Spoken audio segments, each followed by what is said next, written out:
अस्सलामुअलैकुम, मुंहिंजो नालो माशूक अली आहे। 8 फरवरी ते सॼे मुल्क में जेके चूंडूं रखियल आहिनि उन हवाले सां इलेक्शन कमीशन पारां ताज़ी रिपोर्ट जारी कई वई आहे, जंहिंमें ॿुधायो वञे थो त 17,500 पोलिंग स्टेशनूं इंतिहाई हसास, जॾहिं त 32,500 जेके पोलिंग स्टेशनूं आहिनि उनखे हसास करार ॾिनो वियो आहे। उन हवाले सां सॼे मुल्क में सिक्योरिटी जी सख़्तु ज़रूरत पिणु आहे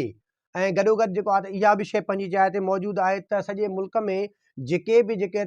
मुल्कगीर जेके जमायतूं आहिनि, जंहिंमें मुस्लिम लीग नून आहे, पाकिस्तान पीपल्स पार्टी आहे, पाकिस्तान तहरीक इंसाफ़ आहे, जमायत इस्लामी आहे,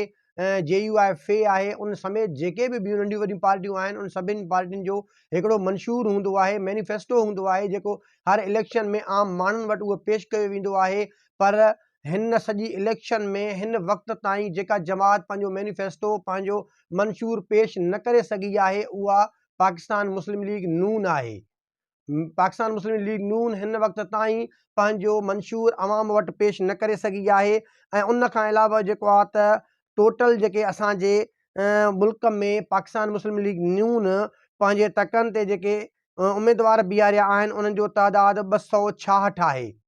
क़ौमी तकनि 266 ते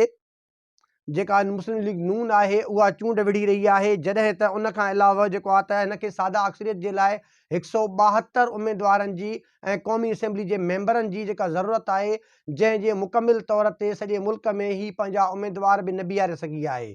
ऐं हुन खां अलावा जेकर ॾिठो वञे त मुल्क में जेके पाकिस्तान तहरीक इंसाफ़ आहे उन लाइ जेके मुश्किलातूं आहिनि उहे सभिनी जे साम्हूं ज़ाहिर आहिनि, पर उन जे बावजूदि हिन वक़्त ताईं सॼे मुल्क में सभ खां वधीक जेके क़ौमी ऐं सूबाई सीटुनि ते जेके उम्मीदवार आहिनि, सभ खां पहिरें नंबर ते सर फ़हिरिस्त पाकिस्तान तहरीक इंसाफ़ आहे। उन खां अलावा जेको आहे मुस्लिम लीग नून पारां पंहिंजा जेके उम्मीदवार न बीहारे सघी आहे ऐं उन खां पोइ 51 जेके क़ौमी तक आहिनि उन्हनि ते मुस्लिम लीग नून पारां को बि उम्मीदवार हिन वक़्तु मौजूदु कोन आहे, जंहिंजो वॾो फ़ाइदो पाकिस्तान पीपल्स पार्टी ऐं उन खां अलावा जेके आज़ादु उम्मीदवार आहिनि उन्हनि खे पवंदो। ऐं गॾोगॾु इनखे इहा शइ ॾिसण जी बि ज़रूरत आहे त मुस्लिम लीग नून छो पंहिंजा उम्मीदवार न बीहारे सघी आहे, उनजे पोयां कहिड़ा कारण आहिनि। ऐं पाकिस्तान पीपल्स पार्टी जो चेयरमैन बिलावल भुट्टो ज़रदारी गुज़िरियल कुझु ॾींहंनि खां वठी तहरीक इंसाफ़, जंहिंखे जमात तौर बि तस्लीम न कयो वेंदो हुयो, हाणे उन जे कारकुननि खे हिकिड़े क़िस्म जो दाणो विझण जी कोशिशि करे रहियो आहे त तव्हांजी बि जेको आहे मुखालफ़त ऐं दुश्मन जेका पार्टी आहे मुस्लिम लीग नून आहे ऐं असांजी बि मुखालिफ़ पार्टी मुस्लिम लीग नून आहे। तव्हांजी जमात जे मथां जेके मामलात हलनि था, तव्हां पंहिंजो वोट असांखे ॾेई असांखे कामयाबु कयो जीअं तव्हां असांजी हिकिड़ी जंग विड़ी सघूं। हाणे हीअ कहिड़ी सियासत आहे? तव्हां पहिरियों हिकिड़ी जमात खे मञण जे लाइ तयारु कोन आहियो, उन खां बाद में वरी उन जे जेके वर्कर आहिनि, जेके उन जे जेको वोटर आहिनि, तव्हां उन्हनि खे जेको आहे त सपोर्ट जे लाइ चई रहिया आहियो। ऐं गॾोगॾु जेको आहे तव्हांखे हिकिड़ी ॿी शइ बि ॿुधाईंदो हलां त पाकिस्तान तहरीक इंसाफ़ मथां जेके मुश्किल वक़्तु हली रहियो आहे, इन मुश्किल वक़्त जी मौजूदगी दौरान जिन माण्हुनि खे टोड़ियो वियो आहे, जिन माण्हुनि जे मथां सख़्ती कई वई आहे, ऐं बेट जो निशान अलाट न थियण खां पोइ काफ़ी सारा जेके उम्मीदवार आहिनि उहे आज़ादु हैसियत में जेके चूंड विढ़ी रहिया आहिनि, हिन वक़्तु पाकिस्तान में सियासत जो महवर सिर्फ़ु ऐं सिर्फ़ु उहे आज़ादु उम्मीदवार आहिनि। आसिफ अली ज़रदारी समेत बिलावल भुट्टो ज़रदारी ऐं पाण जेको बयानु ॾेई रहिया आहिनि त जेको सियासत जो जेको महवर हूंदो, ईंदड़ जेका चूंड जेका थींदी ऐं जेका हुकूमत ठहंदी उहा आज़ादु उम्मीदवारनि जे मथां ठहंदी। ऐं हाणे हिननि जी कोशिशि इहा आहे त तहरीक इंसाफ़ जा जेके आज़ादु उम्मीदवार चूंड विढ़ी रहिया आहिनि उन्हनि जे मथां कमु करे उन्हनि खे टोड़े हिकिड़ी मंडी लॻाए करे, जीअं तव्हांखे यादि आहे त सिंध हाउस में हिकिड़ी मंडी लॻी हुई, जेके टोड़ फोड़ शुरू थी हुई, अरबे रुपया जेको आहे त ॾेई करे जेको आहे त उम्मीदवार ख़रीद कया विया हुया ऐं उन खां पोइ जेको आहे हीअ हुकूमत जेको आहे ठाही हुई। हिकु दफ़ो ॿीहर अहिड़े क़िस्म जी हिकिड़ी मंडी जेको आहे क़ाइमु करण जी कोशिशि पिणु कई वञे थी, जंहिंजो ताज़ो मिसाल कुझु ॾींहं पहिरियों जेको आहे तहरीक इंसाफ़ जो हिकिड़ो अॻुवान आहे सलमान अकरम राजा, त उनखे क़ुरान पाक ते हलफ़ ॾेई करे जेको आहे त उनजो वीडियो रिकॉर्ड कयो वियो त तव्हां कामयाबु थियण खां बाद में तव्हां तहरीक इंसाफ़ न, जंहिंखे असां चवंदासीं तव्हां उनखे सपोर्ट कंदो, उन समेत लातादाद जेके तहरीक इंसाफ़ जा अॻुवान आहिनि उन्हनि जा अहिड़े क़िस्म जा वीडियो रिकॉर्ड कया विया, जिन मां केतिरा ई वीडियो वायरल पिणु आहिनि। हाणे मुल्क में जेका सियासत हले पई उहा इन क़िस्म जी हले पई। ऐं उन सां अलावा जेको आहे गॾोगॾु ॾिठो वञे त पाकिस्तान तहरीक इंसाफ़ खां जेको बैट जो निशान सुप्रीम कोर्ट में फ़ैसिलो जेको कयो वियो, जंहिंमें जेको आहे तहरीक इंसाफ़ पारां जेको आहे इंट्रा पार्टी इलेक्शन जे हवाले सां जेको केस हुयो, उन में पंहिंजो ज़ाहिरी तौर ते पंहिंजो मज़बूत आर्ग्यूमेंट ऐं मौक़िफ़ ऐं केस पेश न करे सघण जे करे उन खां बैट जो निशान खसियो वियो। पर इन जो पस मंज़र कुझु अगरि असां हफ़्ता या कुझु महीना पोइ हिते वञूं त फैसल वाडा जेको तहरीक इंसाफ़ जो जेको अॻुवाण आहे, उन पारां लातादाद जेको आहे त मीडिया बयान मौजूद आहिनि, उहो बार बार चई रहियो आहे त तहरीक इंसाफ़ हिन दफ़े इलेक्शन में मौजूद कोन हूंदी ऐं न ई हिननि वटि हिननि जो इंतिखाबी निशान बैट हूंदो। हाणे जॾहिं अहिड़ी सूरत हाल में जॾहिं अहिड़ा माण्हू जेके बयान ॾियनि था, फैसल वाडा खां चङी तरह माण्हू वाक़ुफ़ आहिनि त फैसल वाडा किथां जो माण्हू आहे, कहिड़नि माण्हुनि सां हुनजो ताल्लुक़ आहे, ऐं उहे जेको बयान ॾेई रहियो आहे त कंहिंजे चवण ते कंहिंजी मंशा ते ॾेई रहियो आहे। ऐं हिन जे बयाननि खां बाद में जॾहिं मुल्क में अहिड़ी सूरत हाल पैदा थिए त इहो सम्झण खां कोई बि क़ासिर नाहे त मुल्क में जेके अदालतूं आहिनि सिर्फ़ु रस्मी फ़ैसिला कंदियूं आहिनि। हक़ीक़ी फ़ैसिला जेके थींदा आहिनि उहे धुरियूं अञा ॿियूं आहिनि, जेके फ़ैसिला करे ॾिनो वेंदो आहे त तव्हांखे हीअ फ़ैसिला तरीक़ेकार सां जेको आहे त ऐलान करिणो आहे, रस्मी तौर ते तव्हांखे जेको आहे त आम माण्हुनि में इहो फ़ैसिलो ॿुधाइणो आहे। अहिड़े तरीक़े सां जेको आहे हीउ किरोड़े माण्हुनि जो जेको आहे त वोट आहे, किरोड़े माण्हुनि जो जेको हिकिड़ी सोच आहे, उनखे जेको लताड़ियो वियो। हिन वक़्तु मुल्क जे ताक़तवर धुरियुनि पारां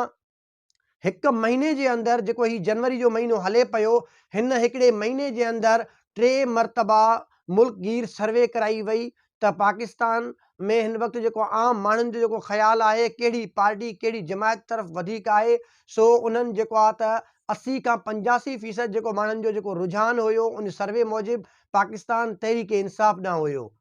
उन खां बाद में हाणे जेका सिचुएशन जेका जुड़ी आहे, ताज़ो जेको आहे त पाकिस्तान मुस्लिम लीग नून जो जेको आहे त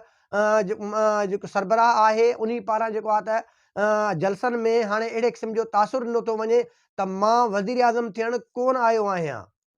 मां इलेक्शन विढ़ण आयो आहियां। हाणे हिनखे चङी तरह सां जेको आहे मथां खां जेको आहे त हिकिड़ो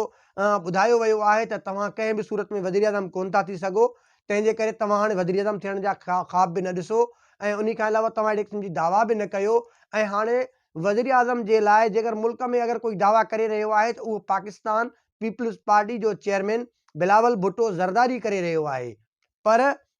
बिलावल भुट्टो ज़रदारी जेको बार बार जेको चए पियो मां पंजाब में क्लीन स्वीप कंदुसि ऐं मुंहिंजी पार्टी मुल्कगीर पार्टी आहे, इन में को बि शक न आहे त पाकिस्तान पीपल्स पार्टी कंहिं ज़माने में मुल्कगीर जमायत हुई, क्लीन स्वीप करण वारी जमायत हुई। उन वक़्तु जेको बानी ज़ुल्फ़िकार अली भुट्टो ज़िंदा हुयो, उन टाइम पाकिस्तान पीपल्स पार्टी मुल्कगीर जमायत हुई, स्वीप करण वारी जमायत हुई। उन खां बाद में अज़ीम लीडर मोहतरमा बेनज़ीर भुट्टो साहिबा हुई, उन टाइम बि काफ़ी बहितर हुई।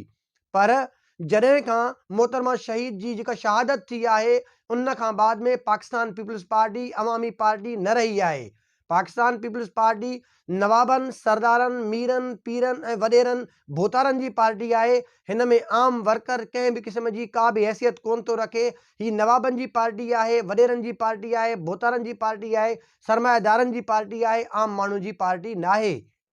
आम माण्हू खे सिर्फ़ु ऐं सिर्फ़ु जेको आहे त ही ख़रीद करे, उन्हनि खे कुझु लॉलीपॉप ॾेई करे, उन्हनि खां वोट वठी हमेशह हिननि जेको आहे त इक़्तिदार जो मज़ो माणियो आहे। हिननि पंहिंजी ब्लैक मनी जेका आहे उनखे वाइट मनी करण जी कोशिशि कई आहे ऐं करप्शन जो राज क़ाइमु करण जी कोशिशि कयो आहे। ऐं उन खां अलावा ॾिठो वञे